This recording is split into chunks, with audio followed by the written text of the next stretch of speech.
Good evening and welcome to News Channel 8. I'm Jerome Aegean, and these are the top stories we're working on tonight. The verdict is in, and the answer is guilty. A missing dentist on St. Thomas. And hair wars, let's get ready to rumble. These stories and more are up next on News Channel 8.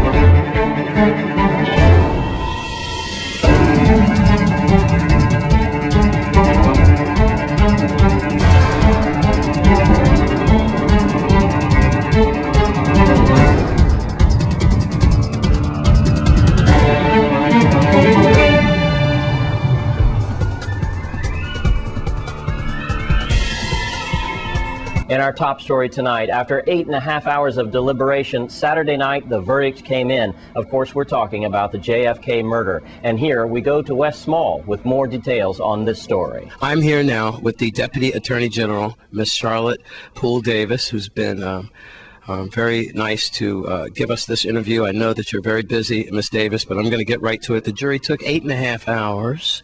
Over 30 witnesses had been interviewed.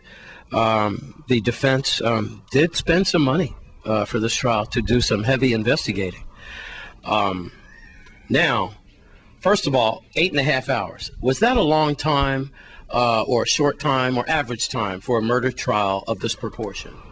I would say that it's probably not a very long time, given the fact they had 3 defendants in this case. Okay. Yeah.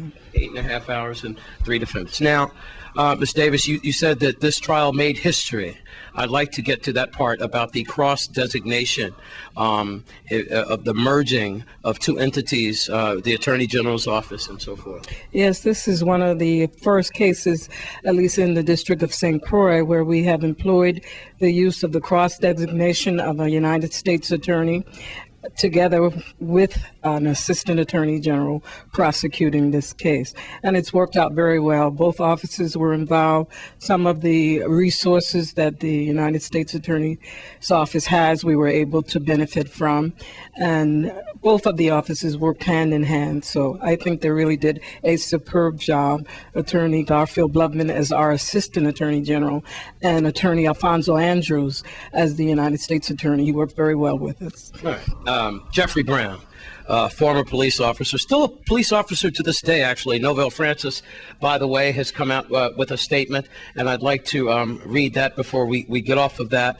He said that Jeffrey Brown, who solemnly swore to protect us, turned to the dark side. Do you think that Jeffrey Brown got a fair trial? Oh, yes. I think we spent 2 weeks in court, so I'm confident that he did get a fair trial. And I know our office, together with the United States Attorney Andrews, were very careful to make sure that we were not making anything that would give us reason to have a mistrial. So I think that it went well, and he got his day in court. He got 2 weeks in court. Okay. Let's get into the penalty phase, which is on November the 18th. Everyone's asking not about Jeffrey and Louis Melendez and so forth.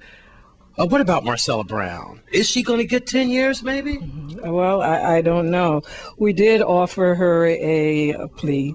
And so it's a choice that a defendant makes. And as I believe it was Attorney Andrews, either Attorney Andrews or Attorney Bludman, in their closing arguments indicated that when a person chooses to provide an alibi, they give the killers a chance to walk away. And it was proven that it was false. She admitted that what she had said initially was false. So, I mean, it's still a possibility, I believe, that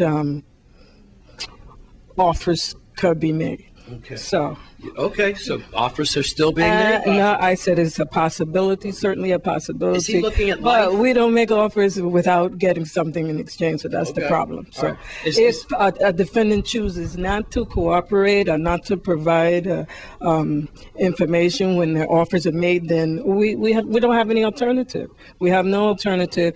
We try to be as, fair as we can to a defendant and give them the opportunity. And it certainly was given to Ms. Brown, but she chose to stand on the side of, I guess, her husband and her brother. Okay. So she was in a difficult position, but still, she's got to look out for her own neck at some point. That's right. Okay, Melendez and Brown, life without parole? Is that what they're looking at? Yes, that is what they're facing under first-degree murder, life without parole.